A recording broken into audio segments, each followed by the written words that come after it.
Moderators, I'll ask questions, I'll ask follow-ups, and guide the discussion. The candidates will have 1 minute and 15 seconds to answer questions. They'll have 30 seconds for follow-ups. CNN's Don Lemon will join me in the questioning, as will members of our audience here tonight.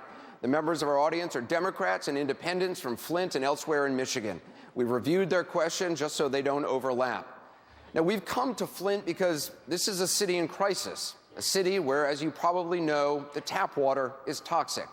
Public servants, public institutions not only failed to prevent the crisis, their decisions created this crisis. The state of Michigan, in an effort to save money, switched Flint's water source to a cheaper but riskier alternative, the Flint River. Safeguards were ignored.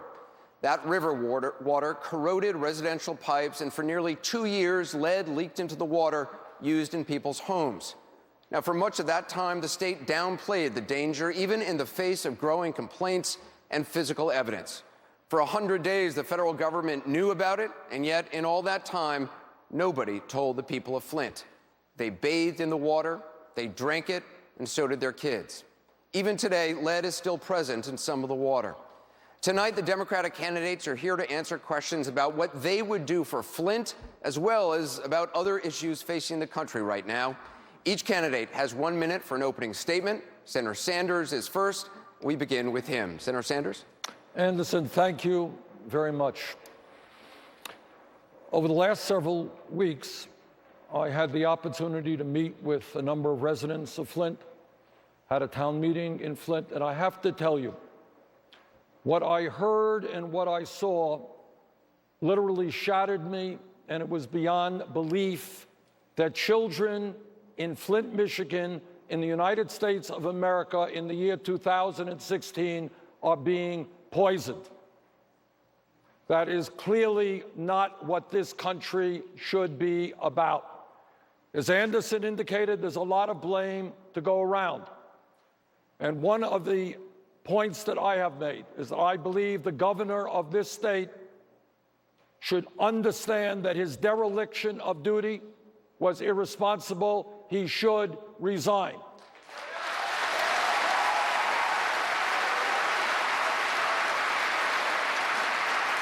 But more importantly, what is happening in Flint to a lesser degree is happening throughout this country. In recent years, we have seen a proliferation of millionaires and billionaires, an increase in income and wealth inequality, and all over this country. Middle-class families are struggling, cities and towns are struggling in order to provide basic services.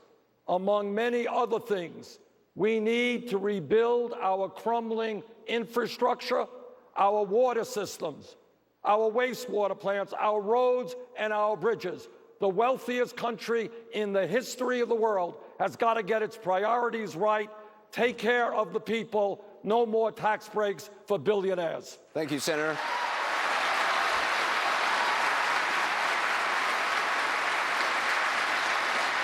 Secretary Clinton. Well, I'll start by saying amen to that. We are here in Flint. I'm very grateful that my request that we hold this debate be held here so we can continue to shine a very bright spotlight on what has happened in this city. I agree. The governor should resign or be recalled, and we should support the efforts of citizens attempting to achieve that. But that is not enough. We have to focus on what must be done to help the people of Flint. I support 100% the efforts by your senators and members of Congress to get the money from the federal government in order to begin the work that must occur to fix the infrastructure. The state should also be sending money immediately to help this city.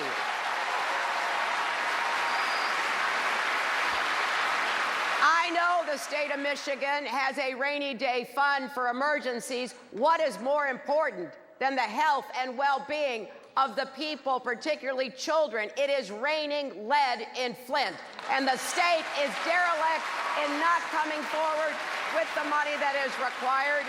Secretary Clinton. And we'll get to what we need to do to help the children and the people when I have a little more time, because that's just as important as fixing the pipes. We're going to have a lot of time for that. We want to begin tonight with the people of Flint themselves. This is Mickey Wade. She's a public housing program manager and the mother of 2 kids. She says she's currently undecided and has a question that both of you will be able to weigh in on. Ms. Wade?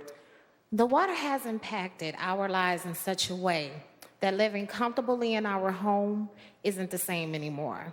The constant drives to pick up water just so my children can wash their hair, to wash our fruits and vegetables, and to brush our teeth is incredibly difficult. Once the pipes are replaced, I'm not for sure if I will be comfortable ever drinking the water. If elected president, what course will you take to regain my trust in the government? Secretary Clinton, we'll begin with you. Well, Nikki, it's a very fair question, because your government at all levels have let you and your children and the people of Flint down. So I think there are several things. All the repair work that is being done, and Mayor Weaver announced a program that we support to begin to help train people in Flint to be able to do some of this work, to distribute the water.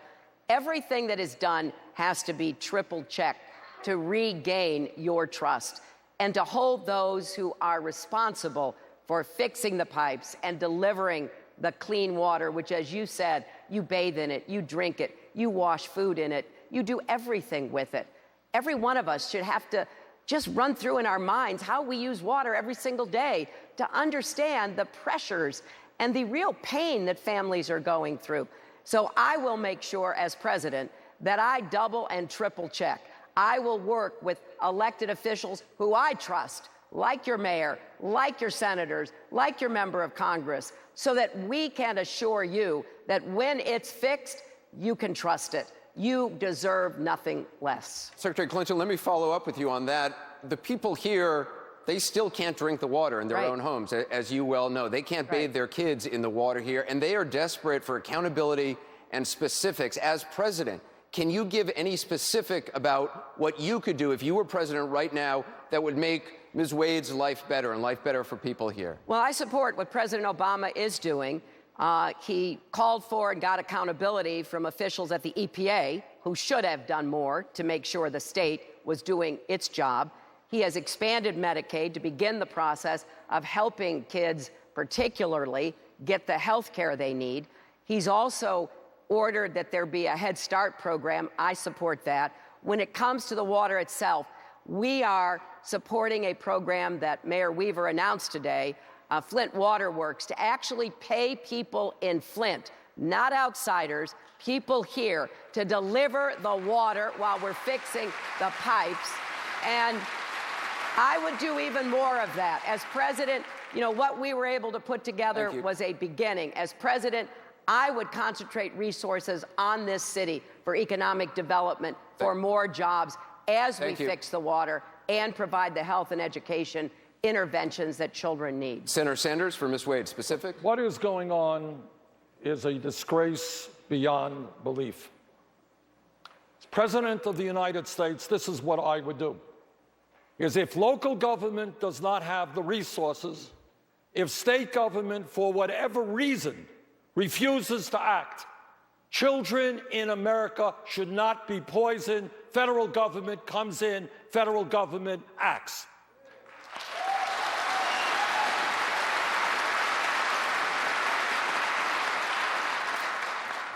What is absolutely incredible to me is that water rates have soared in Flint. You are paying 3 times more for poison water than I'm paying in Burlington, Vermont for clean water. First thing you do is you say people are not paying a water bill for poison water.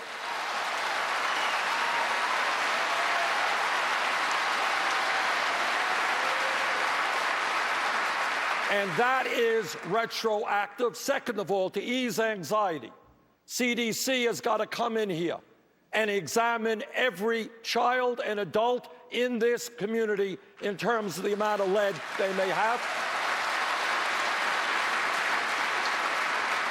Thirdly, in the wealthiest country in the history of the world, We have got to rebuild our crumbling infrastructure, our water systems. I've got a bill for $1 trillion, creates 13 million jobs, rebuilding Flint, Michigan, and communities all over this country. Thank you, Senator.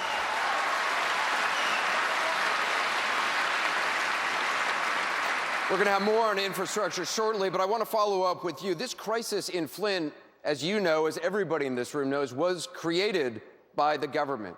Your policies are about expanding government. Why should people from Flint trust that more government is the answer? Well, that's a good point, Anderson. I suppose they can trust the corporations who have destroyed Flint by a disastrous trade policy, which have allowed them to shut down plants in Flint and move to China and Mexico. We could trust them, I'm sure. Or maybe, maybe, Anderson, tell you what, maybe we should let Wall Street come in and run the city of Flint, because we know their honesty and integrity has done so much for the American people. Look, we live in a democracy, and I'm not the last person to deny the government is failing in many respects. But at the end of the day, I will trust the people to create a government that works for them rather than Wall Street or corporate America. Secretary Clinton, you've now both called for the governor to resign. I believe that's new for you. Previously, you had not called for that, but you're calling for that tonight. It's easy to blame the Republican governor, Rick Snyder.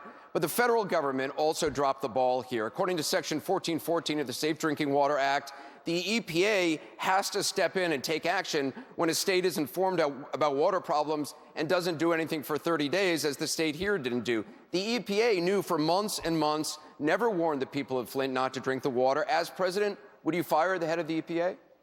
Well, I think that the people here in the region who knew about this and failed to follow what you just said rightly, the law required, have been eliminated from the EPA. So far, one person has resigned. Well, I don't know how high it goes. I would certainly be launching an investigation. I think there is one. Right. I was told that, some of the higher-ups were pushing to get changes that were not happening. So I would have a full investigation, determine who knew what when, and yes, people should be fired. How far up it went, I don't know. But as far as it goes, they should be relieved because they failed this city. But let me just add this, Anderson. This is not the only place where this kind of action is needed. We have a lot of communities right now in our country where the level of toxins in the water, including lead, are way above what anybody should tolerate. We have a higher rate of tested lead in people in Cleveland than in Flint. So I'm not satisfied with just doing everything we must do for Flint. I want to tackle this problem across the board. And if people know about it and they're not acting and they're in the government at any level, they should be forced to resign. Senator Sanders, would President Sanders fire the head of the EPA? President Sanders would fire anybody who knew about what was happening and did not act appropriately.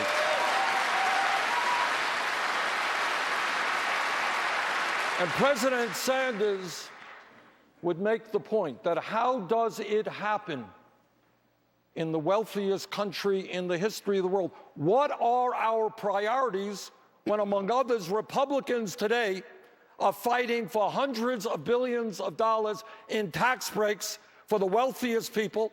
How did we have so much money available to go to war in Iraq and spend trillions of dollars,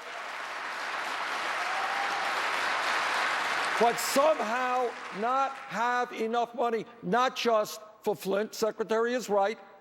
There are communities all over this country. It's not just infrastructure, it is education.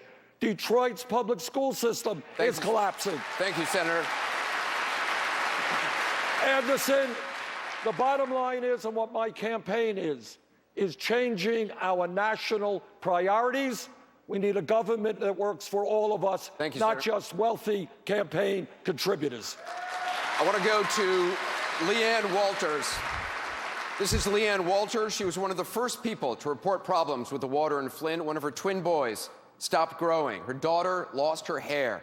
She says she's undecided and has a question for both of you to answer, but we'll start with Senator Sanders. Ms. Walters?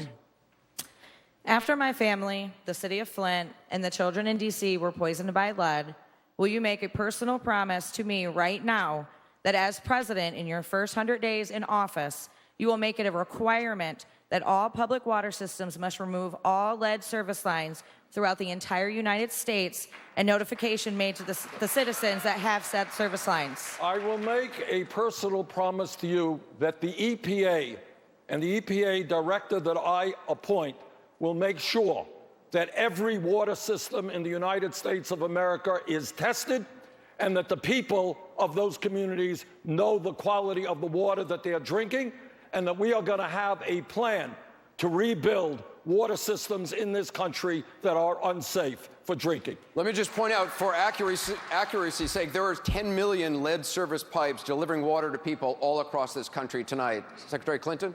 Well, I agree completely.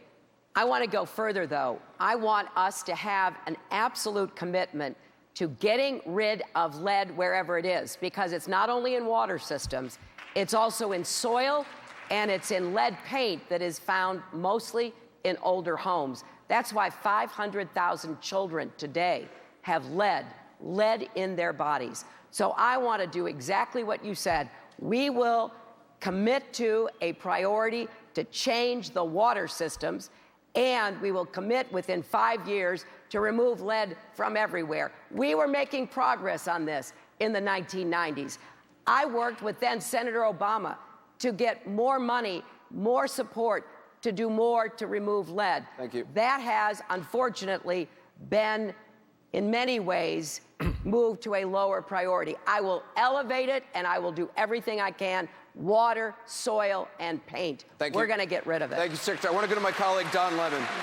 Anderson, thank you very much. Secretary Clinton, tonight you called for the resignation or for Governor Snyder to be recalled. There are residents of this city who want to see criminal charges brought against those who are responsible. Do you think people should go to jail? Well, that's going to be up to the legal system, Don. I mean, I can't, standing here, I don't have all the facts, but people should be held accountable wherever that leads. If it leads to resignation or recall, if you're in political office, if it leads to civil penalties, if it leads to criminal responsibility, there has to be an absolute accountability, and I will support whatever the outcome of those investigations are. Senator Sanders, do you think people should go to jail? Well, I agree. We can't sit up here. I can't sit up here and make judgment over whether or not somebody committed a criminal act. But I will tell you this, that after an investigation, if people, in fact, were found to have committed a criminal act, I talked to a mother. Imagine this for a second, a mother who had a bright 7-year-old gregarious girl doing well in school. 2 years later, that child is now in special education, intellectual capabilities significantly deteriorated. That is a crime against that child and the people of Flint, and clearly people are going to have to be held accountable. Thank you, Senator. Thank you, Secretary. I want to turn now to Bren Nickel. He's the editor of the Flint Journal. He's our local partner in this debate, and he has our next question. Bryn? Secretary Clinton, it took this water crisis for politicians like yourselves to notice we are in a city in trouble. You've only both recently started talking about Flint, holding campaign events here in just the past few weeks. Secretary Clinton, you've even made the crisis the centerpiece of a new campaign ad.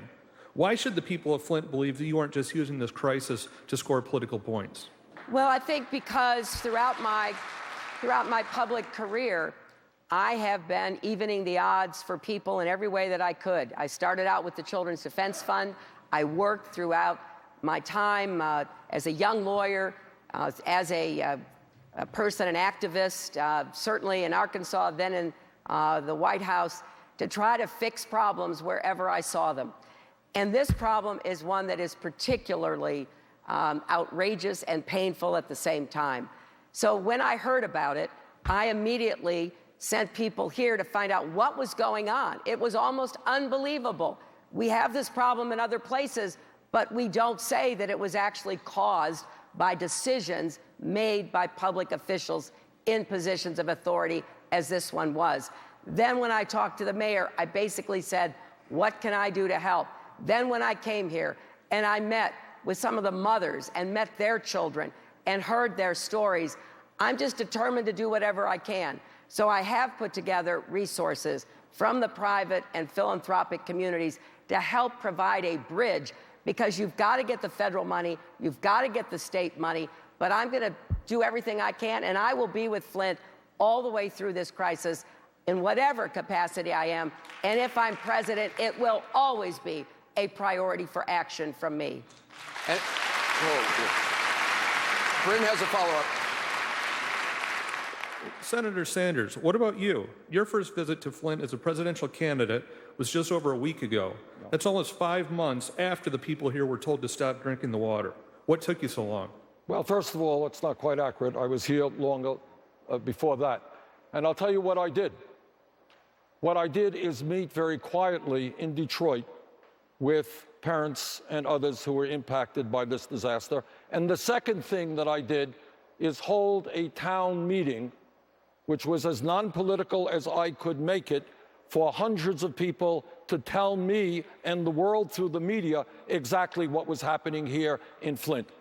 I think the fear, and the legitimate fear of the people of Flint, is that at a certain point, the TV cameras and CNN is going to disappear. And then people are going to be left struggling in order to live in a safe and healthy community. All I can say is, if you check my record going back a long time, I have stood with those who are hurting. I have stood with those who have no money. And I have taken on virtually every powerful special interest in the United States of America. That's my record. I'm proud of it. Thank you, Senator.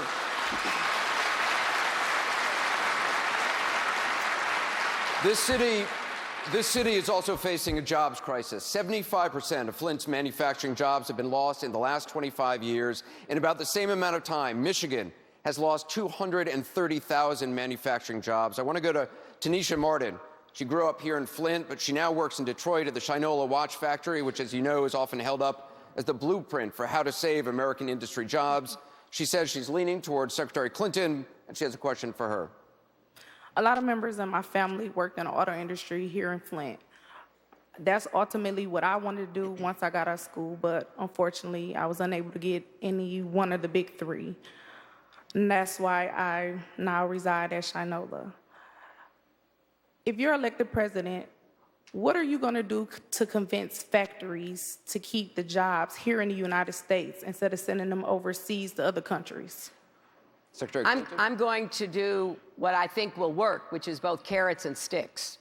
And let me talk about the carrots. We're going to have a very clear set of proposals and incentives for manufacturing so that we change the way that companies think about making investments again in America. I have a comprehensive manufacturing plan that I will be implementing. We're also going to invest more in infrastructure, as we both have said. It's woefully under-resourced. That will put a lot of people to work. I want to do more to help small businesses. They are the source of 2/3 of our jobs. We've got to help them start and grow, particularly minority and women-owned small businesses. We need to do more to help create clean energy as a source of good jobs. But I'm also going to go after companies. You know, when a company decides to leave, like Nabisco is leaving, and they've gotten tax benefits from Chicago and Illinois to stay there, I'm going to claw back those benefits. They're going to have to pay them back if they're leaving a place that actually invested in them. I'm also going to go after companies like Johnson Controls in Wisconsin. They came and got part of the bailout because they were an auto parts supplier. Now they want to move some of their headquarters to Europe. They're going to have to pay an exit fee. We're going to stop this kind of job exporting, and we're going to start importing and growing jobs again in our country. Senator Sanders, I'll let you. Yeah. I am very glad, Anderson, that Secretary Clinton has discovered religion on this issue. But it's a little bit too late. Secretary Clinton supported virtually every one of these disastrous trade agreements written by corporate America. NAFTA, supported by the Secretary, cost us 800,000 jobs nationwide, tens of thousands of jobs in the Midwest. Permanent normal trade relations with China cost us millions of jobs. Look, I was on a picket line in the early 1990s against NAFTA because you didn't need a PhD in economics to understand that American workers should not be forced to compete against people in Mexico making 25 cents an hour.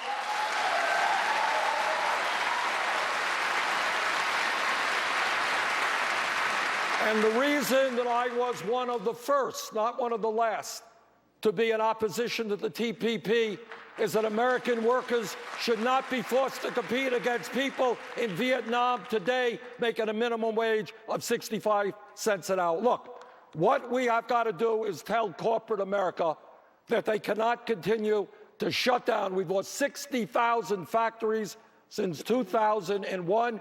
They're going to start having to, if I'm president, invest in this country, not in China, not in Mexico. Secretary Clinton.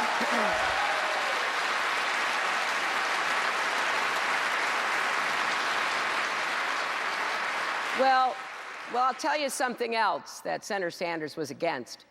He was against the auto bailout. In January of 2009, President-elect Obama asked everybody in the Congress to vote for the bailout. The money was there and had to be released in order to save the American auto industry and 4 million jobs, and to begin the restructuring. We just had the best year that the auto industry has had in a long time. I voted to save the auto industry. He voted against the money that ended up saving the auto industry. I think that is a pretty big difference. Well, if you are talking about the Wall Street bailout, where some of your friends destroyed this economy, you know... Excuse me, I'm talking. Let him respond. If you're going to talk, tell the whole story, Senator Let Sanders. me tell my story, you tell yours. I will. Your story is for voting for every disastrous trade agreement and voting for corporate America. Did I vote against the Wall Street bailout? When billionaires on Wall Street destroyed this economy, they went to Congress and they said, oh, please, we'll be good boys, bail us out. You know what I said? I said, let the billionaires themselves bail out Wall Street. Shouldn't be the middle class of this country. Okay. Secretary Clinton. Wait a minute. Wait, can I finish? You'll have your turn. All right, but ultimately, if you look at our records, I stood up to corporate America time and time again. I went to Mexico. I saw the lives of people who are working in American factories and making 25 cents an hour. I understood that these trade agreements were going to destroy the middle class of this country. I led the fight against us. That is one of the major differences that we have. Secretary Well, Clinton. if I could, to set the record straight, I voted against the only multinational trade agreement that came before me when I was in the Senate. It was called CAFTA. I came out against the TPP. After it was finished, I thought it was reasonable to actually know what was in it before I opposed it. I oppose it. Now, let me get back to what happened in January of 2009. The Bush administration negotiated the deal. Were there things in it that I didn't like? Would I have done it differently? Absolutely. But was the auto bailout money in it? The $350 billion that was needed to begin the restructuring of the auto industry? Yes, it was. So when I talk about Senator Sanders being a one-issue candidate, I mean very clearly, you have to make hard choices when you're in positions of responsibility. The two senators from Michigan stood on the floor and said, we have to get this money released. I went with them, and I went with Barack Obama. You did not. If everybody had voted the way he did, I believe the auto industry would have collapsed, taking 4 million jobs with it. Senator Sanders.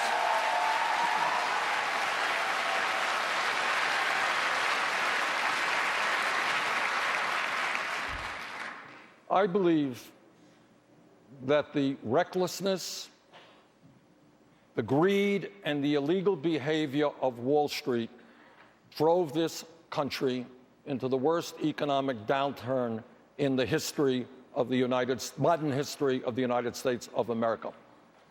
And I will be damned if it was the working people of this country who had to bail out the crooks on Wall Street. And what I proposed, and I had an amendment that was defeated by a voice vote on the floor of the Senate that said to those people on the top who benefited from Wall Street greed, I said, you pay for the bailout. Don't go to my constituents who are struggling to make ends meet.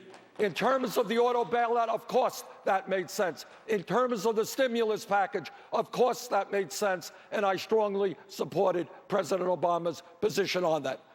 But let us be clear. One of the major issues, Secretary Clinton says I'm a one-issue person. Well, I guess so. My one issue is trying to rebuild a disappearing middle class. That's my one issue. Senator Sanders. All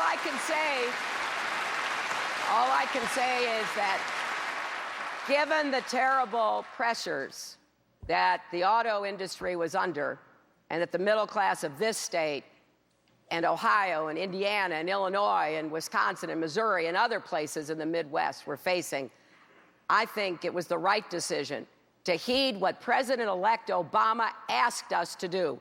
He sent a letter, an authorized letter, asking us to support that to save the auto industry.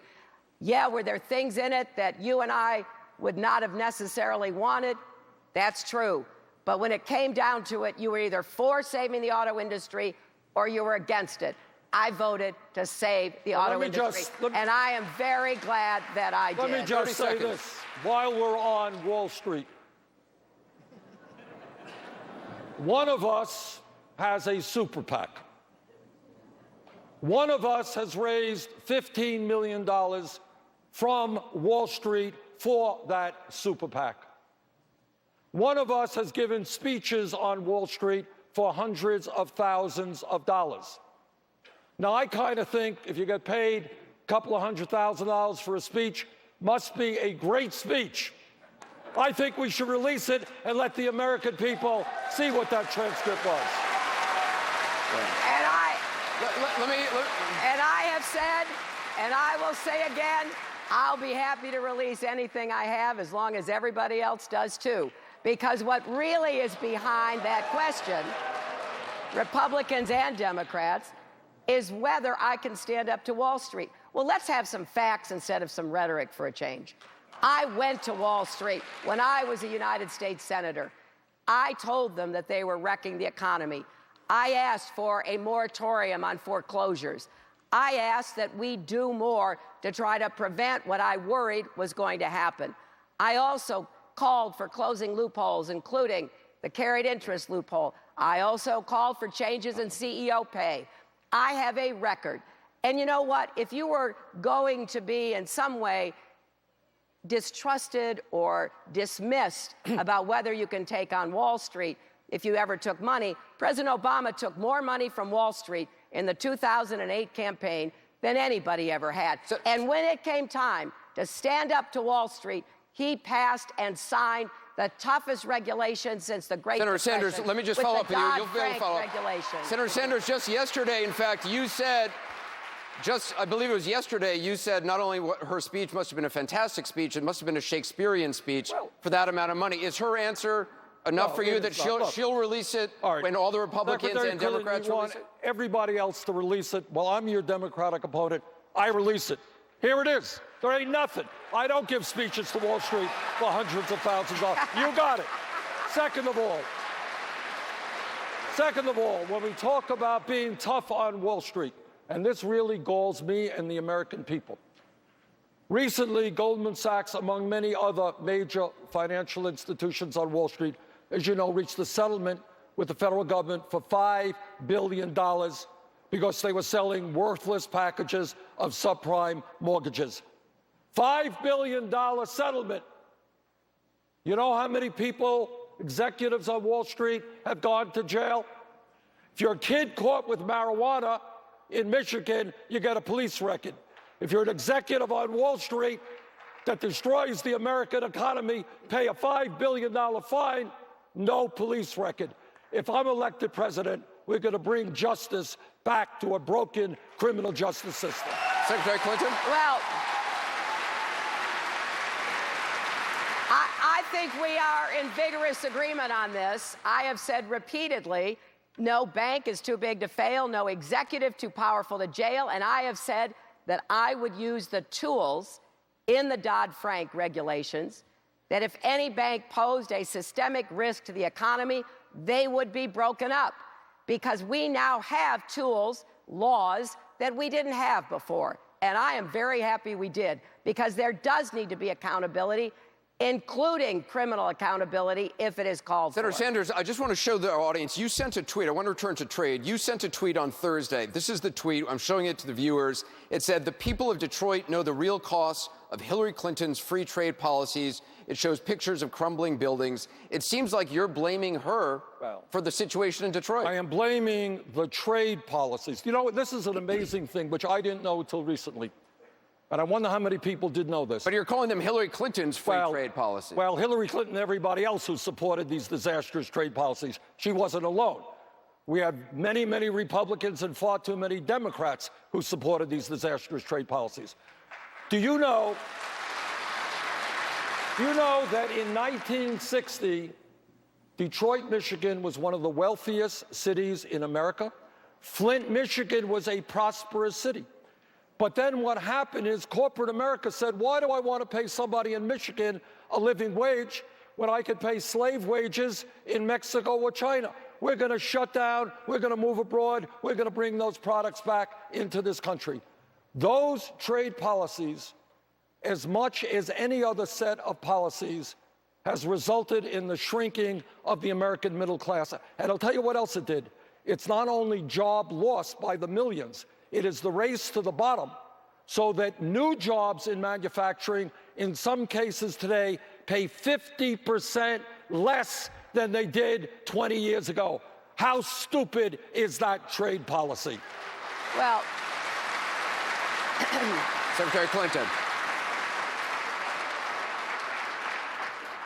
you know, if we're going to argue about the 1990s instead of talking about the future, which I'd much prefer, because I think every election is about the future, and you all deserve to know what we will do to help you have a brighter future. But if we are going to talk about the 1990s, I think it's only fair to say that at the end of the 1990s, after 2 terms of my husband's presidency, the unemployment rate in Michigan was 4.4%.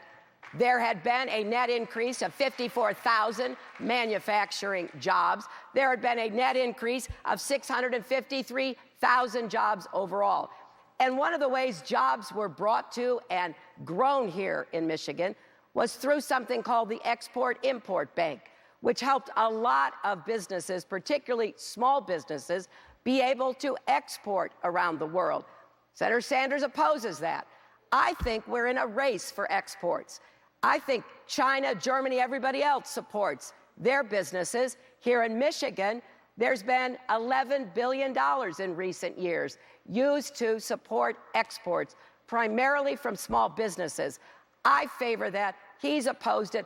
I want to do everything I can for us to compete and win in the global economy. Sanders, just one more. I just want to explain, as president. Well, I just want to explain to viewers what the Export-Import Bank is, in case everybody is not quite as wonkish as all of us on the stage here. The Export-Import Bank, it's a federal agency. It gives loans to companies that export American products. Senator Sanders, you do oppose it. The vast majority of the bank's customers are small businesses, 176 right here in Michigan. What do you say to small business owners who rely on the banks to make their companies profitable? I'll tell you what I say. Do you know what the other name of the Export-Import Bank is, what it's called in Washington? It's called the Bank of Boeing, because Boeing itself gets 40% of the money discharged by the Export-Import Bank. 75% of the funds going for the federal government, the Export-Import Bank, goes to large, profitable corporations. Many of these corporations have shut down in America and have gone abroad to exploit poor people. You know what? I don't think it's a great idea for the American taxpayer to have to subsidize through corporate welfare profitable corporations who downsize in the United States of America. 75% of that money goes to large, profitable corporations. Senator Sanders, though, you were the only member of the Democratic caucus to vote against it. You're agreeing with Senator Ted Cruz on this. Why is he right and the Democrats wrong? Well, let me tell you, I don't want to break the bad news. Democrats are not always right. Democrats have often supported corporate welfare. Democrats have supported disastrous trade agreements. But on this issue, I do not believe in corporate welfare. And in fact, Secretary Clinton may know or not know that as a member of the Financial Services Committee, I work very hard and successfully to make sure that at least 20% of the money went to small businesses, which is where it should go, not to profitable corporations downsizing our country. Secretary Clinton? Well,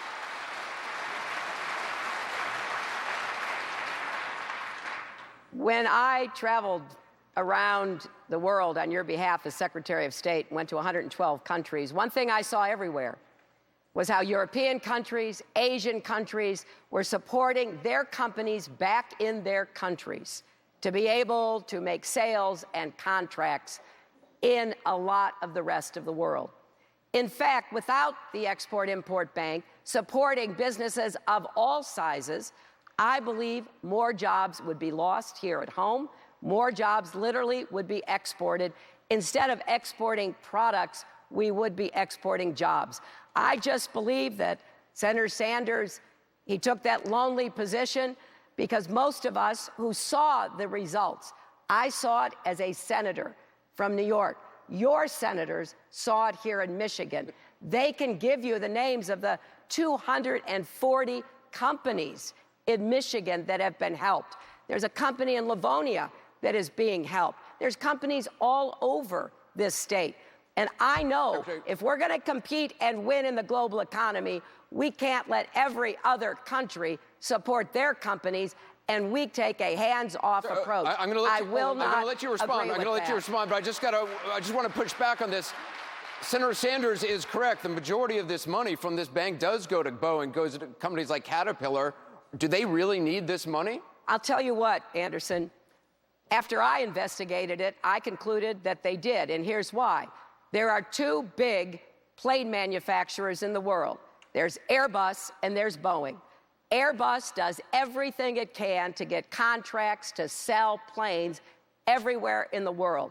We don't have as quite an aggressive outreach from our government. I did go in many places around the world to sell American products because the alternatives were usually European, Asian, primarily Chinese products.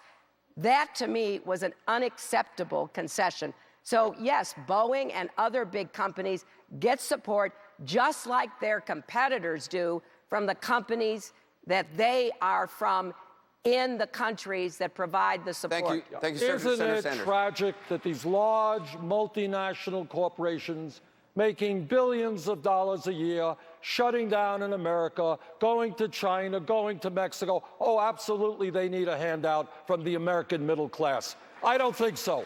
Second of all,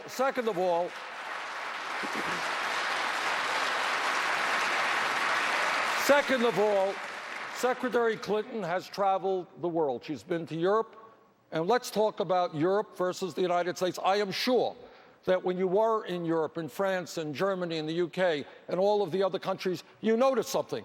And that is every one of those countries guarantees health care to all of their people as a right. And I am sure you know, because I know you do, that in countries like the UK, compared to America, we're spending almost 3 times as much as they're spending in the UK for health care for our people.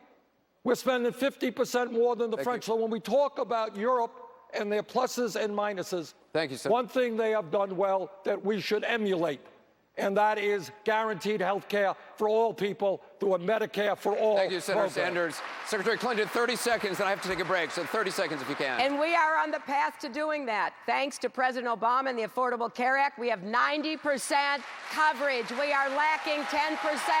We're going to stay on that path, and we're going to get to 100% universal coverage. We have to take a break. We'll continue this discussion. We have a lot more to talk about. We're going to take a short break. We've got to more of the Democratic presidential debate from Flint, Michigan when we come back.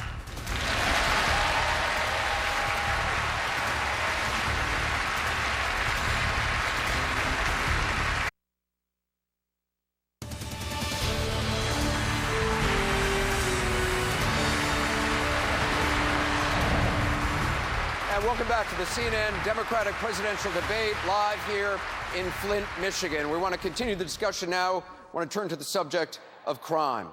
As most of you know, 2 weeks ago, an Uber driver in Kalamazoo, which is 2 hours from where we are tonight, went on a shooting rampage, killing 6 people, injuring 2 people. One of the injured was a 14-year-old girl. Her name is Abigail Koff. She was shot in the head. Her heart stopped. She was on life support. It looked like she might not make it, but amazingly, Abigail pulled through. Her father,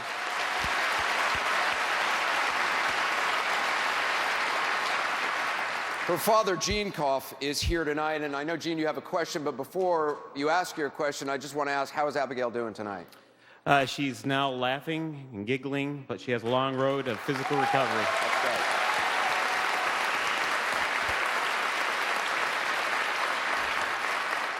I should point out you are leaning toward Senator Sanders, but I know you have a question that applies to both candidates. We'll first toss it to Secretary Clinton. What's your question? The United States has had a rash of mass shootings over the years. 42 shootings in the United States this year alone. The man who shot everyone, including my daughter in Kalamazoo, had no mental health issues reported and had a clear background. What do you plan to do to address this serious epidemic? I don't want to hear anything about tougher laws for mental health or criminal backgrounds because that doesn't work. Secretary Clinton? Well, first of all, I'm looking at your daughter, and I'm very grateful that she's laughing and she's on a road to recovery. But it never should have happened. You know, on average, 90 people a day are killed by gun violence in our country. I think we have to try everything that works to try to limit the numbers of people and the kinds of people who are given access to firearms. The Brady Bill, which has been in effect now for about 23 years, has kept more than 2 million purchases from going forward. So we do have to continue to try to work on that, because not every killer will have the same profile. But the comprehensive background checks, closing the gun show loophole, closing the online loophole, closing what's called the Charleston loophole, where you get a gun at the end of 3 days, even if the background check is not completed, which is what the killer in Charleston did. And then they found out later he shouldn't have gotten the gun, that he killed 9 people at Mother Emanuel Church. I also believe so strongly, Gene, that giving immunity to gun makers and sellers was a terrible mistake, because it removed any accountability from the makers and the sellers. And it also disrupted what was a very promising legal theory to try to get makers to do more to make guns safer, for example, to try to give sellers more accountability for selling guns when they shouldn't have. So that is an issue that Senator Sanders and I differ on. I voted against giving them immunity, but I think we should very seriously move to repeal that and go back to making sure gun makers and sellers are like any other business. They can be held accountable. And then I do think we've got to have a public... Thank you. Well, we've got to have a public discussion, because we have created a culture in which people grab for guns all the time. And there's got to be a way to have more warning signals and more efforts to try to stop that from happening. I want to go to Senator Sanders. Like with the man who shot your daughter. Senator Sanders. I remember President Obama being on television maybe 3 months ago. I'm sure the secretary remembers as well. And she knows the president, I know the president, and he's, generally speaking, in public at least, not a very emotional guy. And he, after the mass killing in Oregon, if my memory is correct, he said, look, to be honest with you, let's be honest, nobody has a magic solution to this problem. Any lunatic tomorrow, any person can walk into a theater and do something horrific, and you know what? For us to tell you that that absolutely will not happen would be untrue. But what the president said, he said, look, this is a tough issue, but we have got to do everything we possibly can to minimize the possibility of these mass killings. You're looking at a guy who comes from a rural state, no gun control. I have a D- voting record from the NRA. You're looking at a guy who in 1988 lost a statewide election for Congress because I was the only candidate who said, you know what? I don't think it's a great idea in this country to be selling military-style assault weapons which are designed to kill people. Senator Sanders. I lost that election by 3 votes. I agree with what the secretary said. We need to expand and improve the instant background checks. Bottom line is, people who should not have guns in America should not be able to buy guns in America. Secretary Clinton mentioned the so-called Charleston loophole, what she is calling the Charleston loophole. Is that something, if you were president, you would work to extend that 3-day? I agree. Absolutely. Look, that bill had some sensible provisions. It had the banning of bullets that pierce policemen's armor. Is that a good thing? I think we want to get rid of that. That particular legislation had safety locks on guns so the kids do not pick them up and shoot them. That bill had bad things in it. So you would what want I have said, longer than 3-day waiting period. Absolutely. That was a very arbitrary decision. What that real debate was about, as you may or may not know, was about how long it would take for the instant background check to go into effect. I wanted that instant background check to go into effect as soon as possible. That was the most important part of that bill. Secretary Clinton, actually, Senator Sanders, let me continue to follow up. Because Secretary Clinton mentioned the liability, right now, families of Sandy Hook victims announced that they are going to sue Remington, which made the AR-15, which was used in the Newtown massacre. Now, those families believe that Remington, the distributors, the sellers, should be held legally responsible for how that gun, how their product is used. Now, the lawsuit may not go anywhere because of the bill you voted for, legislation that prevents gun makers from being sued. Tonight, what do you say to those families? Well, this is what I say, if I understand it, and correct me if I'm wrong. If you go to a gun store and you legally purchase a gun, and then 3 days later, you go out and you start killing people, is the point of this lawsuit to hold the gun shop owner or the manufacturer of that gun liable? If that is the point, I have to tell you I disagree. I disagree because you hold people, in terms of this liability thing, where you hold manufacturers' liability is if they understand that they're selling guns into an area that is getting into the hands of criminals, of course they should be held liable. But if they are selling a product to a person who buys it legally, what you're really talking about is ending gun manufacturing in America. I don't agree with that. Well, that is not what happened. And I think it's important for people to understand. Because of the proliferation of guns, because of the epidemic of gun violence in our country, there were a group of cities, states, and other concerned people who, in the late 90s and in the early 2000s, were working on legal theories that they thought would force gun makers to do more to make guns safer and force sellers to be much more responsible. The NRA saw this happening, and they said, we've got to stop it. Last thing in the world we want is to have guns that you can only shoot with your fingerprint, or to have guns with such strong safety locks on them that they may not be sellable. So the NRA went to the Congress, and the head of the NRA has said this was the most important NRA legislation in more than 20 years. And they basically went to the Congress. I was there. I was in the Senate.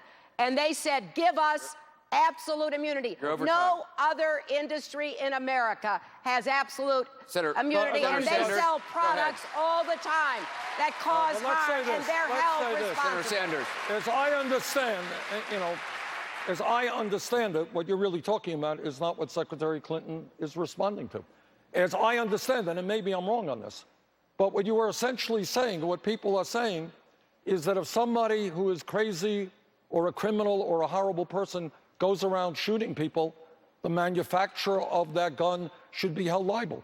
And if that is your position, then what you are saying, essentially, if that is the case, as I understand it, it's not what Secretary Clinton is talking about. I agree with what she said. But if that is the case, then essentially your position is there should not be any guns in America, period. That is, now, I that is understand. like the NRA position. Can I finish, please? All right?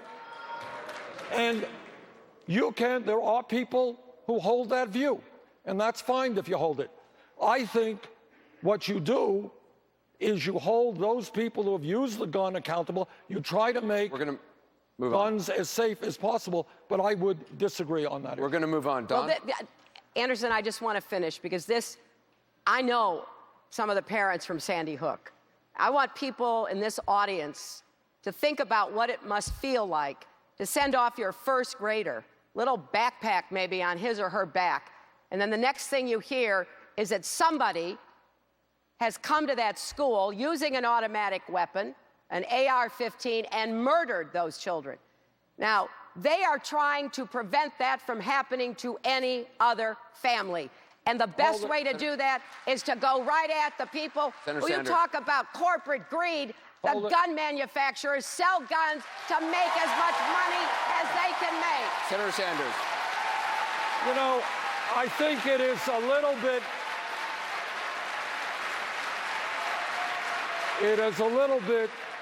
Look, what happened at Sandy Hook, what happened in Michigan, what has happened far too often all over this country is a terrible, terrible tragedy. And we have got to do everything we can, as I mentioned a moment ago, to end these mass killings. But as I understand what your question is, and you know, you're not the only person whose heart was broken. I was there in the Senate when we learned about this killing. It is almost unspeakable to talk about some lunatic walking into a room. I mean, it is hard to even talk about. We all feel that way. But if, as I understand it, Anderson, and maybe I'm wrong, what you're really talking about is people saying, let's end gun manufacturing in America. That's the implications of that. And I don't agree with that. We're going to move on. Don Lim. All right, thank you very much, Anderson. As a black man in America, if I were born today, I'd have a 1 in 3 chance of ending up in prison in my life. Secretary Clinton, on the campaign trail, you are calling for an end to the era of mass incarceration. But a lot of folks in the black community blame the 1994 crime bill, a bill you supported, for locking up a generation of black men. Given what's happened since 1994, why should black people trust you to get it right this time? Well, Don, let me say this. Senator Sanders voted for that bill. We both supported it. And I think it's fair to say we did, because back then there was an outcry over the rising crime rate. And people from all communities were asking that action be taken. Now, my husband said at the NAACP last summer that it solved some problems, but it created other problems, and I agree. And one of those problems was, unfortunately, a move to expand the reasons why people would be incarcerated, not just at the federal level, which was what this bill was about, but in states and localities as well. And that's why the very first speech that I gave in this campaign was about criminal justice reform and ending the era of mass incarceration, because I believe absolutely that too many families were broken up, too many communities were adversely affected. So we've got to do a bunch of things. On the criminal justice side, look, we've got to have better policing. That means body cameras. That means ending profiling. That means doing everything we can to make sure there's respect between the community and the police. And when it comes to incarceration, that means we have to limit mandatory minimums. We have to end disparities in treatment. The question, though, Secretary Clinton, is why should black people trust you this time to get it right? That's the question. Well, Senator Sanders voted for it as well. Are you going to ask him the same question? Probably Do will. you think your husband has said that this bill was a mistake? Do you think it was a mistake? I just said that. He said at the NAACP that there were some aspects of it that worked well. The violence against women provisions have worked well, for example. But other aspects of it were a mistake, and I agree. That's why I'm focused and have a very comprehensive approach toward fixing the criminal justice system, going after systemic racism that stalks the criminal justice system, ending private prisons, ending the incarceration of low-level offenders, and I am committed to doing that. And Senator Sanders, before you respond, I want to ask you this. Back in 1994, here's what you warned. You said, we are dooming tens of millions of young people to a future of bitterness, misery, hopelessness, drugs, crime, and violence. But you voted for the bill anyway. Was your vote a mistake? You know, as I think Secretary Clinton knows, as we all know, there are bills in Congress that have bad stuff. There are bills in Congress that have good stuff and bad stuff in the same bill. Now, if I had voted against that bill, Secretary Clinton would be here tonight and she'd say, Bernie Sanders voted against the ban on assault weapons. Bernie Sanders voted against the Violence Against Women Act. Those were provisions in the bill, as the Secretary just indicated. So in that bill, there were some good provisions. I have been a fierce fighter against domestic violence ever since I was mayor in Burlington. Violence Against Women Act has protected millions of women in this country. It was in that bill. The ban on assault weapons, that's what I have fought for my whole life. It was in that bill. Now, what you are reading, though, is I went to the floor, as I recall, and that's what I said. I tried to get the death penalty aspects in that bill out. Secretary Clinton and I have a disagreement. I was then and I am now opposed to the death penalty. So, to answer your question, what you read was a congressman who was torn, who said there are good things in that bill, there are bad things. Overall, I voted for it. But where we are right now is having 2.2 million people in jail, more than any other country on earth. This is a campaign promise. At the end of my first term, we will not have more people in jail than any other country. Thank you, Senator. Thank you very much. I want to go now to David McGee. He works for a foundation, and he is a youth development program director there, in charge of the youth development program. He says he is undecided, but his question is for Senator Sanders. David? We live in a very diverse nation. Opportunities to lead, however, to be frank, are often at the feet of older, Caucasian men and women. You're not talking about me, are you? Men more so than women. However, what experiences have you had that have helped you deeply understand the mindset and values of other cultures? Well, I think the best answer, I don't know that I can give you a definitive answer here, but I'll give you this answer.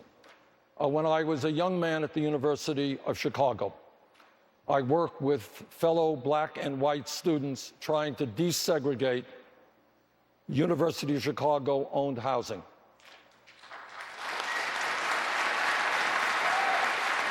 You know, most candidates for president don't usually put this on their resume, but a year later, I was arrested by the Chicago police for trying to desegregate the Chicago school system.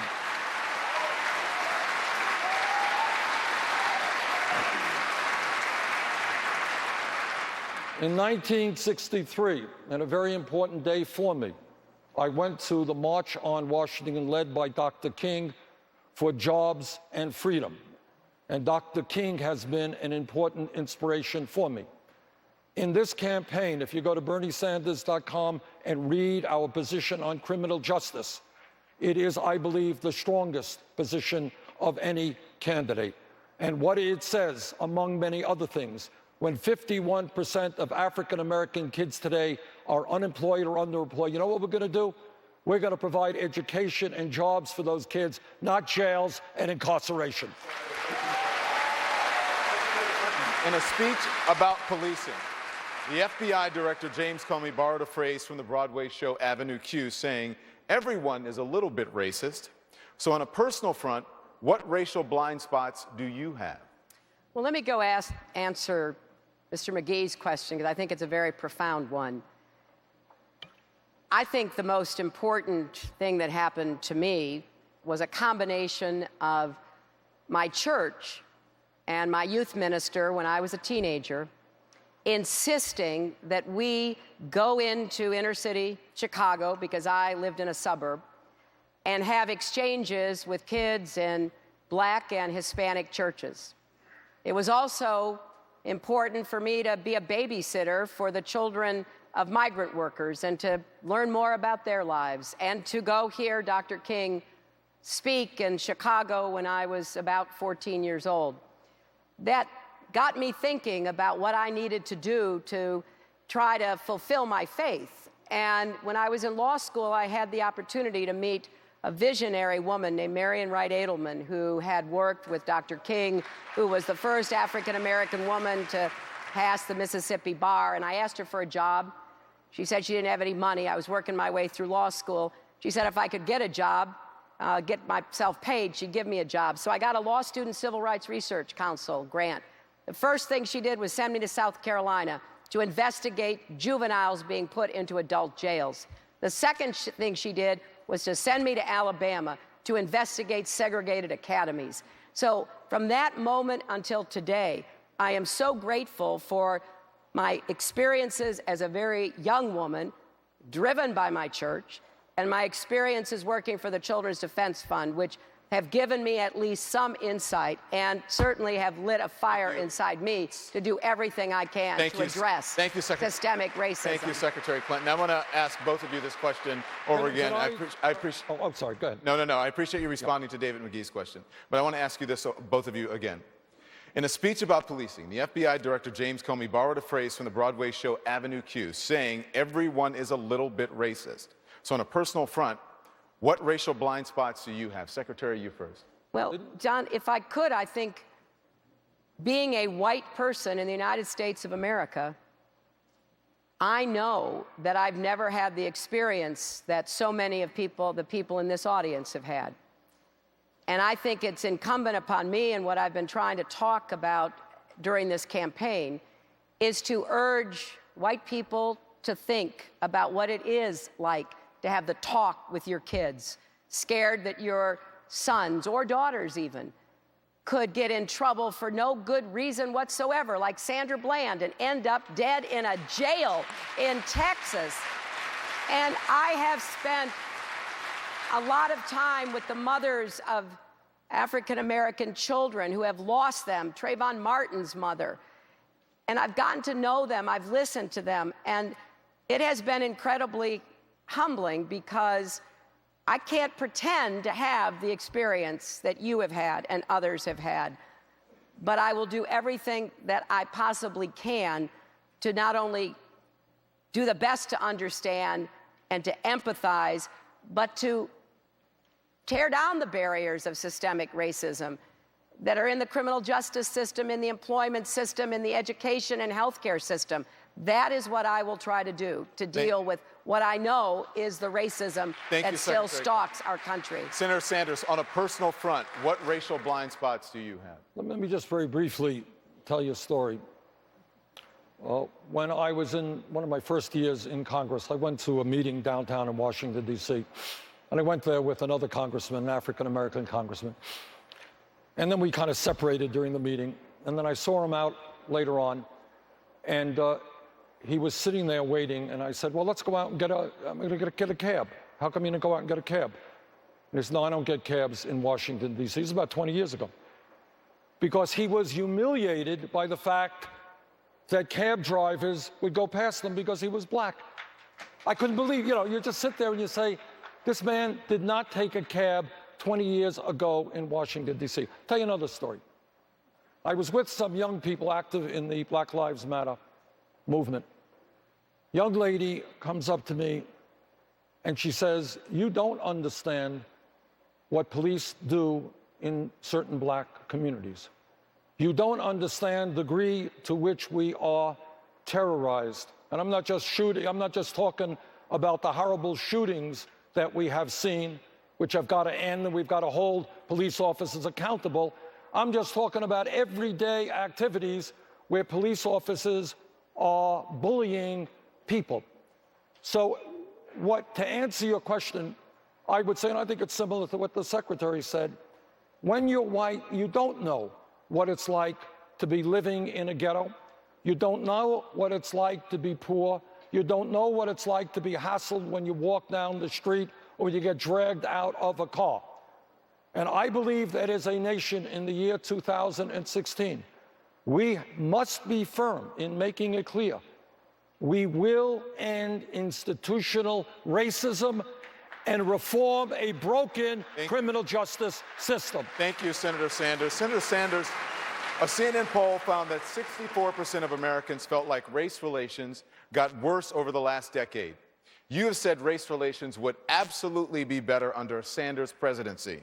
So how would you be more effective in tackling racial issues than President Barack Obama? It's not a question of being better than President Obama. It is a question of building on the work that President Obama has done, the very important work. You said absolutely, though, in an answer. No, well, he has given us a good basis and foundation. We got to do better than that, and of course we should. But here's what I would do. I would make sure that the Department of Justice investigated every killing of a citizen of this country when they are under apprehension from a police officer or when they are killed in police custody. I would end the militarization of local police departments. I would develop model programs to make police departments look like the communities that they serve. I would end minimal sentencing and give judges more discretion. I would recognize that substance abuse and drug addiction is a health issue, not a criminal issue. Thank you, Senator. And I would make sure that those people who left jail had the education and job training so they don't go back into the same environment which got them in jail in the first place. Senator, thank you very much. Secretary Clinton, in 1996, you used the term super predators to describe some young kids. Some feel like it was racial code. Was it, and were you wrong to use that term? Well, I was speaking about drug cartels and criminal activity that was very concerning to folks across the country. I think it was a poor choice of words. I never used it before. I haven't used it since. I would not use it again. Because my whole life, to go back to what I was saying to Mr. McGee, is, really, ever since I went to work for the Children's Defense Fund, is to try to figure out ways to even the odds for people that are left out and left behind. And I know very well that we have too many kids in our country right now who are living in poverty, who are going to schools like the ones in Detroit that have mold and rodents in them. I saw that in South Carolina. It's unfortunately across America. So what we've got to do is provide more opportunities earlier in the lives of every child. That's why I believe in supporting families, early childhood education, universal pre-kindergarten, help kids be successful. And here in Flint, we've got to do more to mitigate against the effects of lead, because too many kids are having the experiences I've been told about, where they're falling back in school, where they're having headaches because of the lead exposure. So we're going to have to do even more here than we would do in most other places. We're going to talk about education in just a moment. Can I respond to that briefly? Just in this, I am not sure which legislation that was, but I think it may have been the welfare reform, so-called. Crime bill. Oh, that was the crime bill. Crime bill. But during that same period, 96, there was a bill called, so-called, had a long title to it, welfare reform bill. And this bill really was a bill that scapegoated the poorest people in this country. I strongly opposed that legislation. Secretary Clinton had a different position then. And what that legislation ended up doing is increasing extreme poverty. The poorest people in this country have become much poorer as a result of that, really a bill that was written by Republicans. Bad bill. Secretary Clinton, you were invoked. So Well, once 30 again, seconds. if we're going to argue about the 90s, let's try to get the facts straight. That bill had a lot of provisions that unfortunately were stripped out by George W. Bush, by Republican governors, and I disagree with the way it was applied. And I have a very clear set of ideas about what should be done to try to provide more support, including trying to cut poverty in half in the next 10 years. But if we're going to talk about the 90s, let's talk about 23 million new jobs. Incomes went up for everybody. The median African-American income went up 33% at the end of the 90s. And we lifted more people out of poverty than at any other time in recent history. So we were on the right path. More jobs, rising incomes. Along came George W. Bush and trickle-down economics and brought us the Great Recession, which, thank goodness, President Obama has been digging us out of ever since. Let me just... Secretary Clinton is right. 1990s, we created a whole lot of jobs. Good. And I supported many of your husband's initiatives. But in the 1990s, you know what we also did? We deregulated Wall Street, which allowed Wall Street to end up destroying our economy. We passed NAFTA and other disastrous trade agreements, which had a horrendous impact on African Americans in particular, in Flint, in Detroit, and all across this country. So when we talk about the 90s, you're right, a lot of good things happened, but a lot of bad things happened. Thank you, Senator. I voted against those trade agreements. Thank you, Senator. And I voted against Wall Street deregulation. Thank you, Senator. We have to take a short break. The Democratic presidential discussion, the debate continues here from Flint in just a moment.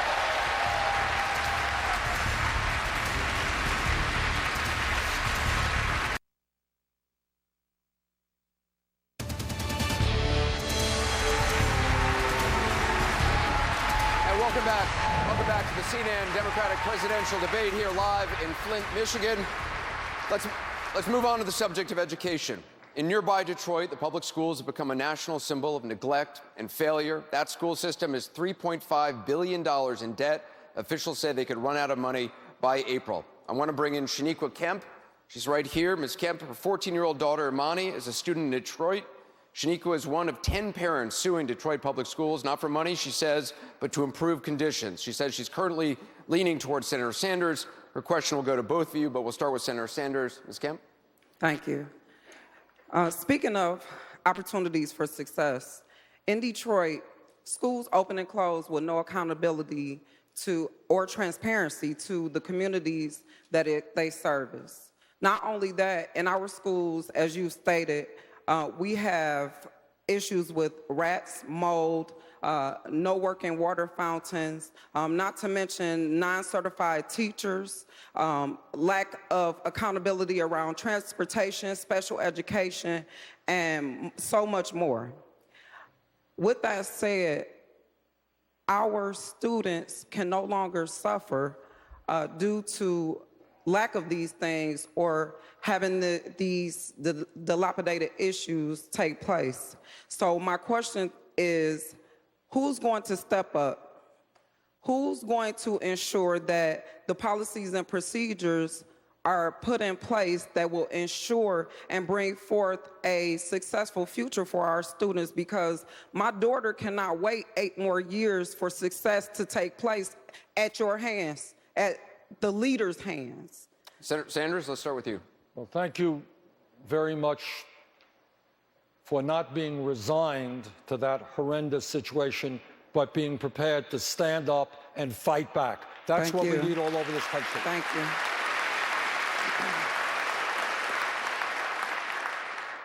And let me be very honest with you. Hard thing to say, but it is true.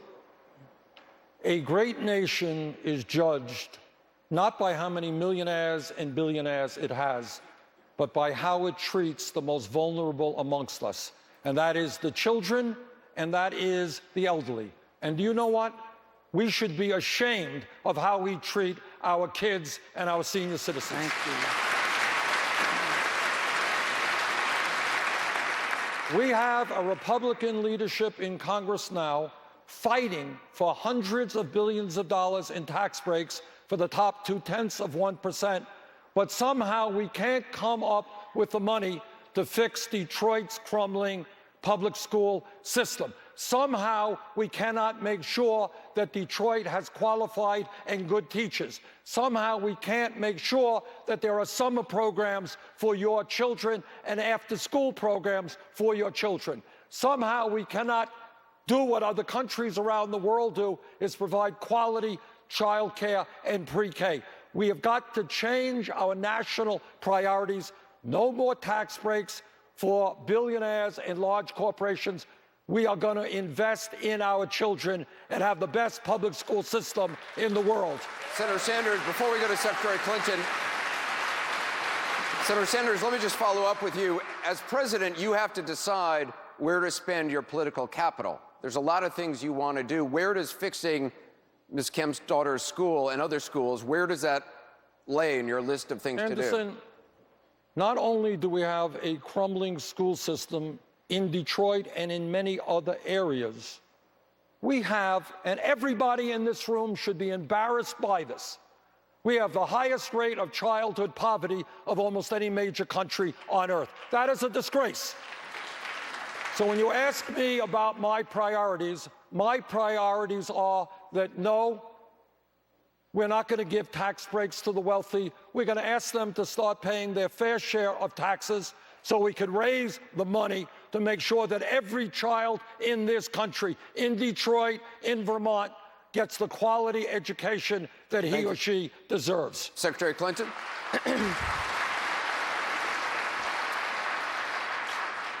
Ms. Kemp, here is what I would do as president. Number one, I would reinstate a program we did have during the 90s where the federal government provided funding to repair and modernize public schools because a lot of communities can't afford to do that on their own.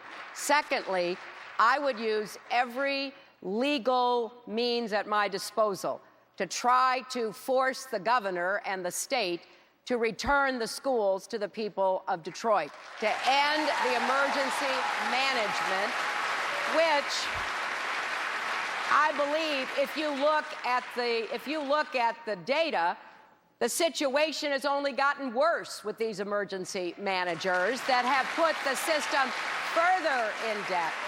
Number three, I want to set up inside the Department of Education, for want of a better term, kind of an education SWAT team, if you will, where we've got qualified people, teachers, principals, maybe folks who are retired, maybe folks who are active, but all of whom are willing to come and help. When Detroit gets back their schools, they should have all the help they can get to be able to get teachers into the classroom, to be able to find spaces while schools are being repaired.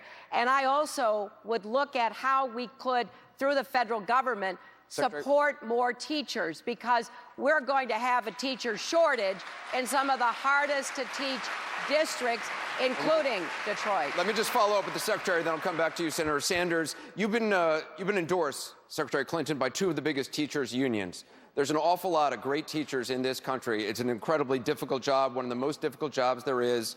But union rules often make it impossible to fire bad teachers, and that means disadvantaged kids are sometimes taught by the least qualified. Do you think unions protect bad teachers? You know what? I am proud to have been endorsed by the AFT and the NEA, and I've had a very good relationship with both unions, with their leadership, and we've had really candid conversations because we are going to have to take a look. What do we need in the 21st century to really involve families, to help kids who have more problems than just academic problems? A lot of what has happened, and honestly, it really pains me, a lot of people have been blaming and scapegoating teachers because they don't want to put the money into the school system that deserve the support that comes from the government doing its job. So just to follow up, you don't believe unions protect bad teachers? You know what? I have told my friends at the top of both unions, we got to take a look at this because it is one of the most common criticisms. We need to eliminate that criticism. You know, Teachers do so much good. They are often working under the most difficult circumstances. So anything that could be changed, I want them to look at. And I will be a good partner to make sure that whatever I can do as president, I will do to support the teachers of our country. What our campaign is about is asking people to think big, not small. And when we think big and we talk about education, we got to ask ourselves a simple question. How is it, starting at college, that hundreds of thousands of bright young people are today unable to go to college because they can't afford it? How is it that maybe your kid, and when I was growing up, we didn't have any money, were not even dreaming about going to college because they knew it was another world? So starting with the top. Now, I know some people think it's a radical idea. I don't. I believe that every public college and university in this country should be tuition-free. Senator? So that your child, regardless of the income of your family, knows that if she studies hard, she is going to be able to go to college. And you know what else we do?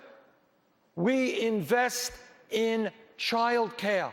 Right now, you have child care workers making McDonald's wages. That is crazy. Thank you, Senator. I want well-trained, well-paid child care workers to give our youngest kids the best opportunities available. I want to go over to my colleague, Don Lemon. Anderson, thank you very much. Secretary Clinton, I want to turn now from the state of our nation's school to the state of our nation's crumbling infrastructure, which you talked a little bit about at the beginning of this debate. But beyond the Detroit schools and Flint water crisis, pipes, roads, and bridges are in need of repair. It would take trillions of dollars to fix it all.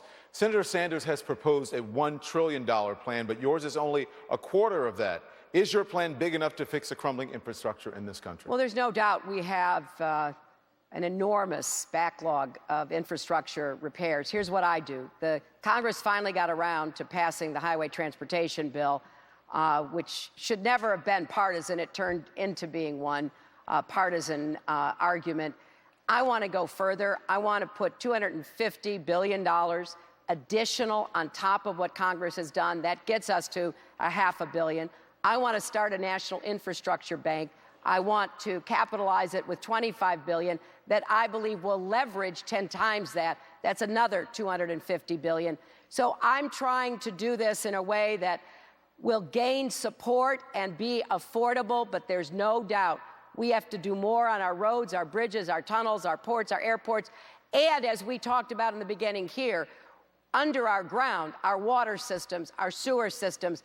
We have pipelines that are leaking and that are dangerous. We have so much work to be done, and we can put millions of people to work. I think my plan is a very good way to begin doing that work and to get people out there doing it. Thank you, Secretary. Senator Sanders, critics of your $1 trillion proposal say it is yet another example of a costly plan that will never get through Congress and can't be paid for.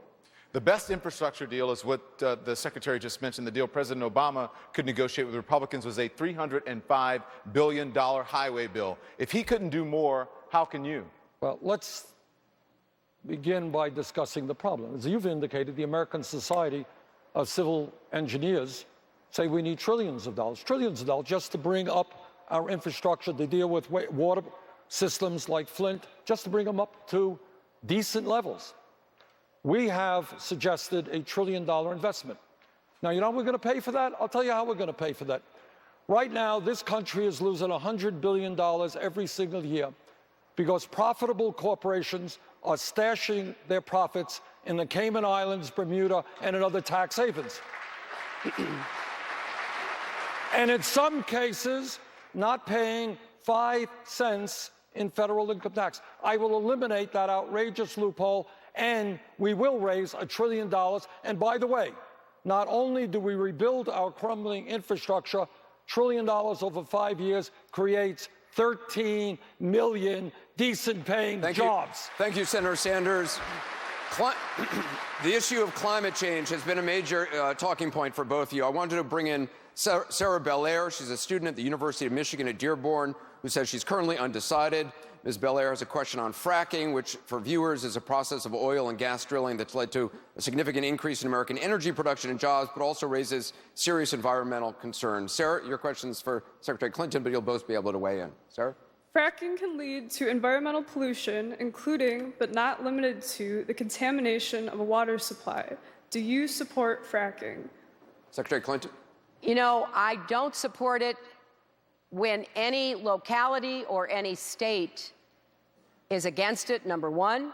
I don't support it when the release of methane or contamination of water is present. I don't support it, number three, unless we can require that anybody who fracks has to tell us exactly what chemicals they are using. So by the time we get through all of my conditions, I do not think there will be many places in America where fracking will continue to take place. And I think that's the best approach, because right now there are places where fracking is going on that are not sufficiently regulated. So first, we've got to regulate everything that is currently underway, and we have to have a system in place that prevents further fracking unless conditions like the ones that I just mentioned are met. Senator Sanders, My answer is a lot shorter. No, I do not support fracking. And by the way, Anderson, I'm glad you raised the issue of climate change, because media doesn't talk enough about what the scientists are telling us, and that is if we don't get our act together, the planet that we're going to leave our children may not be healthy and habitable. I have introduced the most comprehensive climate change legislation in the history of the Senate, which, among other things, calls for a tax on carbon, massive investments in energy efficiency, wind, solar, and other sustainable energy. This is a crisis we have got to deal with now. Senator Sanders, though, to Secretary Clinton's point, there are a number of Democratic governors in many states who say that fracking can be done safely and that it's helping their economies. Are they wrong? Yes. You know, one of the differences, look, Secretary Clinton, and I've said this before, and I admit it, she has the support of all the governors, Democratic, all the senators, all the congressmen. I don't. I am not part of that establishment. I plead guilty. I happen to be a member of the Environmental Committee. I have talked to scientists all over the world. And what they are telling me, if we don't get our act together, this planet could be 5 to 10 degrees warmer by the end of this century. Cataclysmic problems for this planet. This is a national crisis. And I talk to scientists who tell me that fracking is doing terrible things to water systems all over this country. We have got to be bold now. We've got to transform our energy system to energy efficiency and sustainable energy. We've got to do it yesterday. Secretary Clinton, before we come to you.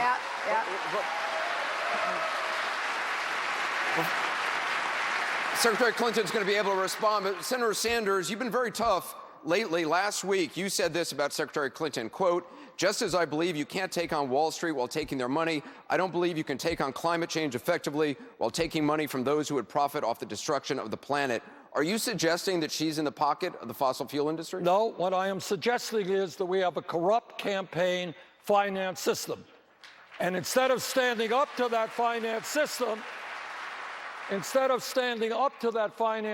Secretary Clinton has a super PAC, which is raising huge amounts of, I hate to say the word huge. Every time I say huge, it means a lot of money from Wall Street and from the fossil fuel industry. I am doing it a different way. I have 5 million individual contributors who have gone to BernieSanders.com to make a $27 contribution. Thank you, Senator. I don't take money from the fossil fuel industry. Secretary Clinton? Well, first, let me say I think I have the most comprehensive plan to combat climate change. It sets some very big goals. 500 million more solar panels deployed by the end of my first term, if I'm so fortunate to be president, and enough clean energy to power every home by the end of my second term. What I am looking at is how we make the transition from where we are today to where we must be.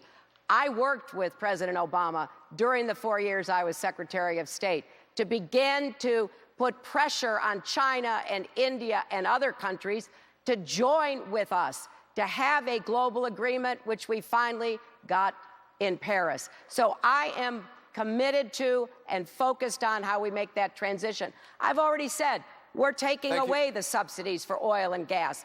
But it is important that people understand that a president can't go ordering folks around. Secretary. Our system doesn't permit that.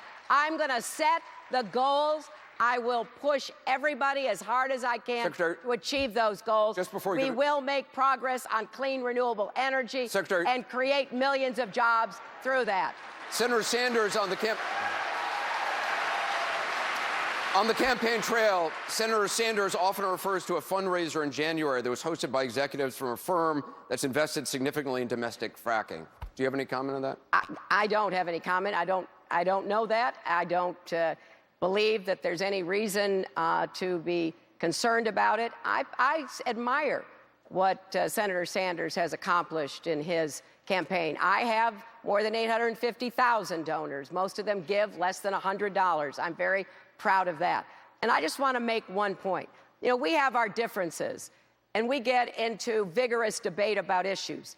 But compare the substance of this debate with what you saw on the Republican stage last week. Senator Sanders. Well, let me make a couple of responses. Let me pick up on the last point the Secretary made. You know, we are, if elected president, going to invest a lot of money into mental health. And when you watch these Republican debates, you know why we need to invest in mental health. But here's the difference. Here is the difference. Not a personal difference. We just do things differently. All right? I honestly, look, we have a corrupt campaign finance system. And what Secretary Clinton is saying, and what every candidate who receives money from the fossil fuel industry or the drug companies or Wall Street say, not going to impact me. The question the American people have to ask is, why are these people putting millions of dollars into candidates if it's not going to make a difference? Thank you, Senator. And that is why, by the way, that is why one of my top priorities, if elected president, will be to overturn this outrageous Citizens United Supreme Court. Thank you very much, Senator. And Secretary Clinton, then we have to go. And that is one of the many reasons we must all support President Obama's right to nominate a successor to Justice Scalia and demand that the Senate hold hearings and a vote on that successor. We have to take a break. There are so many issues at stake. On the first day of my campaign, I said, we are going to reverse Citizens United. Thank you, Secretary. And if we can't get it done through the court, I will lead a constitutional amendment effort. We have more to questions. Reverse it that way. More questions coming up. Much more of the Democratic presidential debate here in Flint right after this.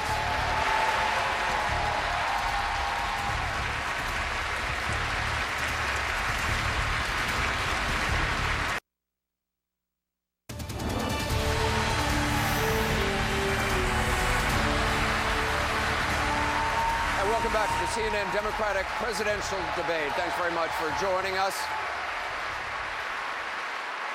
Secretary Clinton, I want to ask you about something you talked about this morning. You said this morning about your emails that you expect the investigation to be wrapped up soon.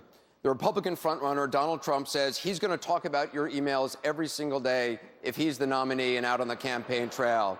Democrats want to know, your supporters want to know, if you're the nominee, how are you going to take him on?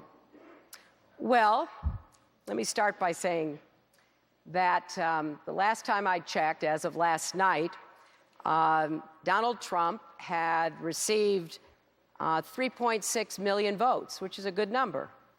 And there's only one candidate in either party who has more votes than him, and that's me. And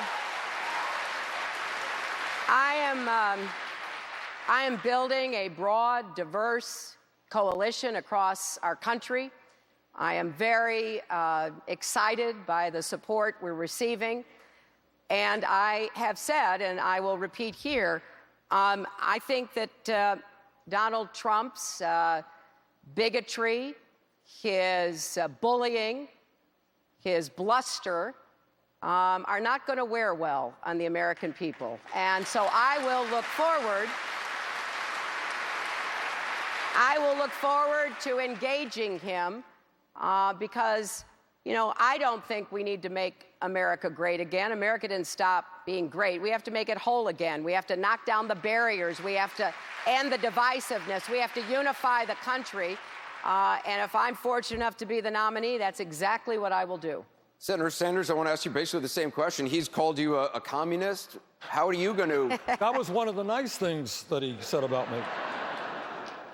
I'll tell you something. This is my right arm. I'm prepared to give... No, I shouldn't say that. I would love to run against Donald Trump. And I'll tell you why.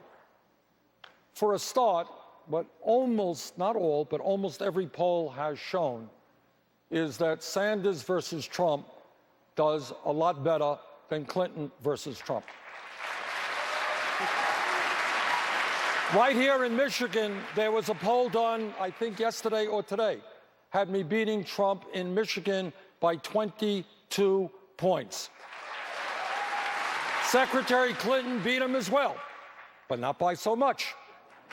And that's true nationally and in many other states.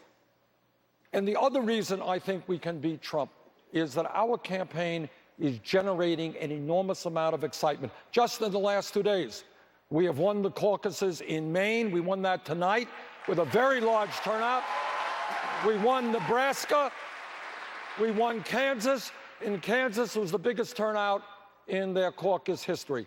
I think we are exciting working class people, young people who are prepared to stand up and demand that we have a government that represents all of us and not just the few. Thank you.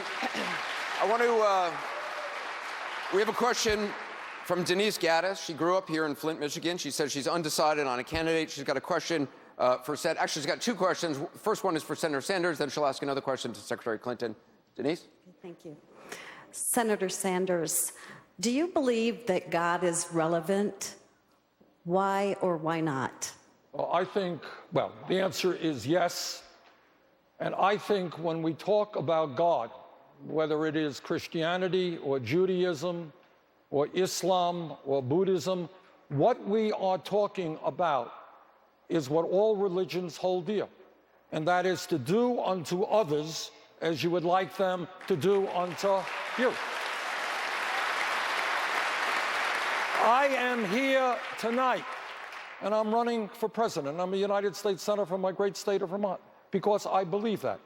Because I believe morally and ethically, we do not have a right to turn our backs on children in Flint, Michigan who are being poisoned, or veterans who are sleeping out on the street. And what I believe as the father of 7 beautiful grandchildren, I want you to worry about my grandchildren, and I promise you I will worry about your family. We are in this together. Senator Sanders.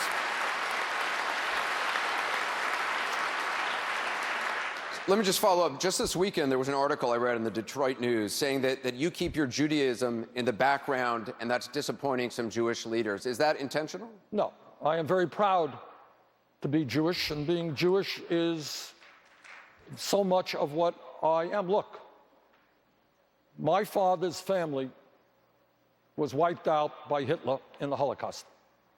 I know about what crazy and radical and extremist politics mean.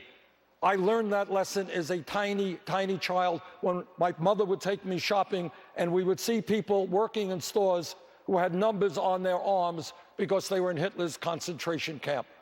I am very proud of being Jewish, and that is an essential part of who I am as a human being.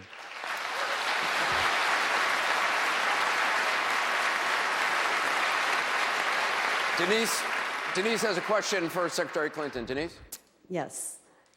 Secretary Clinton, during our church services, we pray for the President of the United States, we pray for the armed forces, we pray for all civil authorities 3 times during our liturgy, and we give thanks to them. We pray for our loved ones, we pray for our enemies. To whom and for whom do you pray?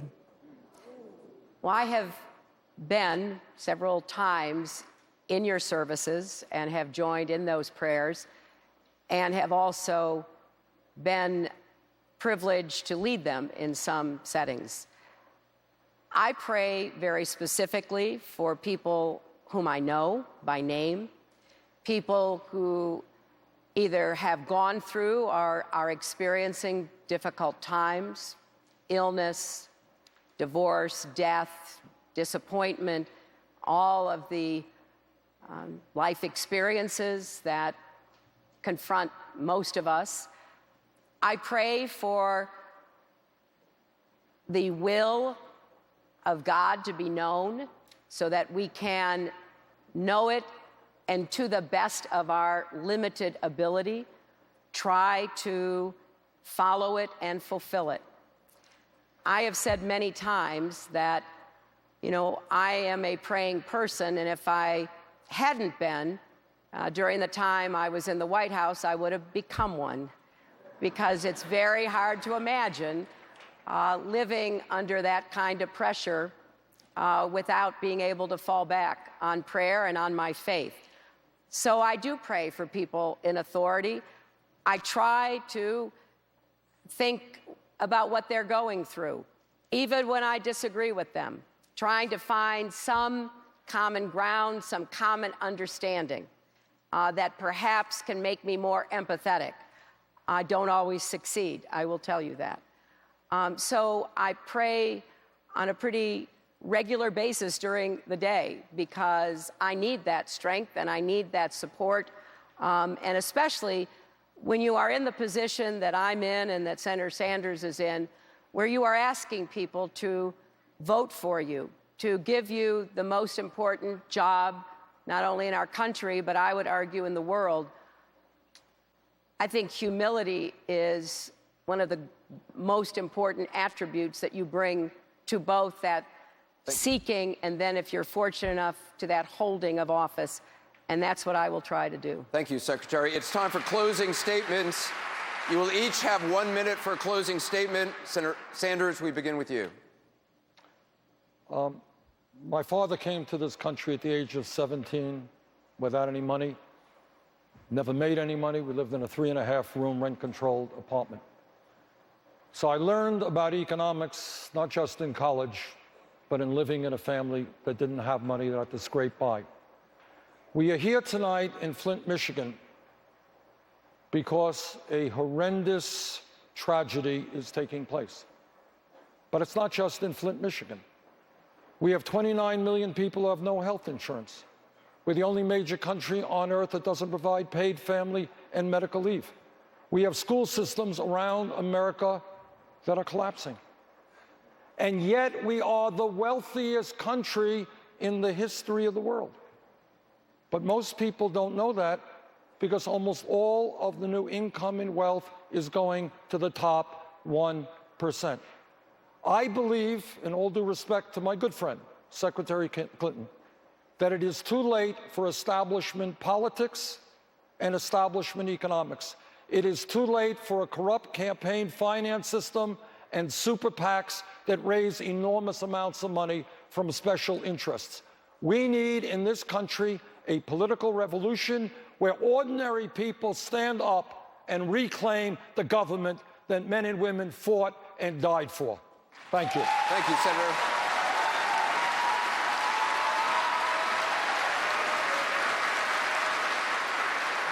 Secretary Clinton. Well, I'm running for president to do my very best to knock down every barrier that stands in the way of America realizing its potential and every American having a chance to live up to his or her God-given potential. We have a lot of work to do. We have economic barriers. That's why I've laid out plans for more good jobs with rising incomes. We have barriers that stand in the way of quality health care. That's why I will build on the Affordable Care Act.